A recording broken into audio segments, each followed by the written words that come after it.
Hello बच्चों, आज हम पढ़ेंगे महमूद गजनवी का सोमनाथ पर आक्रमण। हाँ जी, जो है भारत पर महमूद ने कई आक्रमण किए थे। इसमें 70वां जो आक्रमण था वो सोमनाथ पर था। और सोमनाथ जो है गुजरात के काठियावाड़ के समुद्री तट पर प्रभास पाटन करके एक जगह जो है, एक जगह जहाँ पर ये स्थित है। इतिहास में महमूद का ये सर्वाधिक प्रसिद्ध आक्रमण है ना। अब हम देखेंगे कि जब है महमूद यहाँ से अक्टूबर 18 अक्टूबर 1024 को गजनी से रवाना हुआ। रास्ते में छूट-फूट आक्रमणों का सामना करते हुए वो प्रभास पाटन जनवरी 1025 में पहुंचा। और उसके पहले ही उसने बहुत सारी तैयारियां कर ली थी। लगभग एक सैनिकों का 7-7 दिन का भोजन पानी एकत्रित किया था। और उसको और साथ में जानवरों के लिए भी जो घोड़े हाथी जो भी उसके साथ थे, इसके लिए भी वो चारा वगैरह एकत्रित किया था। और 30,000 ऊँटों में लेकर के वो जनवरी 1025 में जो है वो प्रभास पाटन पहुंचा। और यहाँ पर जो है राजा भीमदेव है वो राजधानी छोड़ करके भाग गया। आक्रमणकारियों इससे उसे और अच्छी सरलता मिल गई। और वो फिर सोमनाथ मंदिर जो है, वहाँ के पुजारी जो है वही स्थान पर डटे हुए थे। और वहाँ की जनता भी बहुत सारी एक विश्वास करती थी कि भगवान सोमनाथ जो है उनकी उपस्थिति में उन्हें कुछ नहीं होगा और वो आराम से मतलब सुरक्षित है यहाँ पर, ऐसे करके। और वो वहाँ पर ही डटे रहे थे। तो महमूद की सेना ने बिना किसी कठिनाई के 50,000 से अधिक लोगों को मौत के घाट उतार दिया। और उस आश्चर्यजनक मूर्ति जिसकी गणना जो विश्व भर में की जाती थी, उस मूर्ति को उसने पहले देखा जो अधर में छत पर अधर में वो लटक रही थी। तो उसने एक युक्ति सोची और उसने सबसे पहले चकमक के टुकड़े जो थे उनको हटाया जो छत पर लगे हुए थे। तो इससे ये मूर्ति जो है धड़ाम से नीचे गिर गई।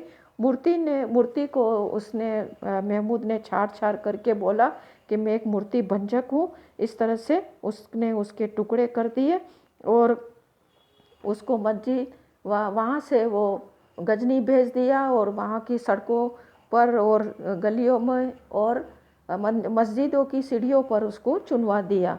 तो अल काज़मी जो है वो एक उल्लेख करता है कि भगवान सोमनाथ का जो मंदिर है वो कैसा था, कैसा भव्य था। यहाँ तो सबसे मतलब पहले तो ये कि मंदिर के मध्य बिना सहारे के मूर्ति जो है वो लटक रही थी।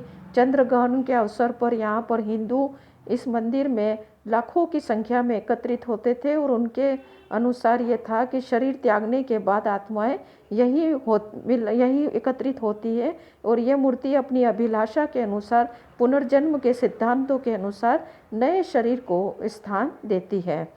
समुद्री लहरों का इन मूर्ति की तरफ उतार चढ़ाव भी उस मूर्ति के लिए समुद्र की पूजा का संकेत देता था। इस मंदिर को एक अमूल्य उपहार दिए जाते थे। 10,000 गांव की आमदनी इस मंदिर को भेंट की जाती थी। पवित्र गंगा जल के पानी से उसका अभिषेक किया जाता था इस मूर्ति का। और लगभग 1,000 पुजारी इस मंदिर की देख रेख और पूजा अर्चना में लगे हुए थे। 500 से अधिक सुंदरियाँ जो थी वो नाच गान करती थी। और ऐसे कहते हैं कि मंदिर के जो 56 खंभे थे वो बड़े शीशे से जड़े हुए थे, अमूल्य रत्न मणियों से प्रकाशमान थे। और ऐसी 200 मन सोने की श्रृंखलाओं की घंटियाँ थी जो रात को के पहर में ये बजती थी। और इस तरह से महमूद ने यहाँ पर 20 लाख दिनार से अधिक का धन लेकर के और अनहीलवाड़ पाटन चला गया और वहाँ के भी खजाने पर कब्जा किया। तो पहली बार तो उसको ये मन हुआ कि वो यहीं बस जाए भारत में, लेकिन सैनिकों के कहने पर वो आगे वो गजनी चलने को विवश हुआ। और हम देखते हैं कि उसको जब पता चला कि गुर्जर प्रतिहार राजा परमार जो भोज है वो आ रहा है, तो उसने अपना मार्ग कच्छ की खाड़ी की तरफ ले गया। और यहाँ पर जो है महमूद को बहुत कष्ट उठाने पड़े। और एक छोटा आक्रमण एक और हुआ है जो अंतिम आक्रमण माना जाता है। वो जाटों ने उसके लूट के माल को लूटा था और बहुत ही उसको नुकसान भी पहुंचाया था। तो महमूद जो है ऐसा है कि ऐसे मानने वाला तो नहीं था इसलिए वो वापस दोबारा मतलब सजा देने के उद्देश्य से वो जाट बस्तियों में आया, जलाया, उनका कत्ल किया। और अपने आक्रमणों के बावजूद भी महमूद ने केवल पंजाब को ही अपने राज्य में रखा और इस तरह से उसके आक्रमण रखा। और 1030 में जो है उसकी मृत्यु जो है टीबी से हो गई, क्योंकि हमने देखा है कि महमूद जो है वो खतरों का खिलाड़ी था। उसको अपनी जान की परवाह नहीं थी, साम्राज्य विस्तार करना चाहता था और धन एकत्रित करना चाहता था, लालची प्रवृत्ति का भी था।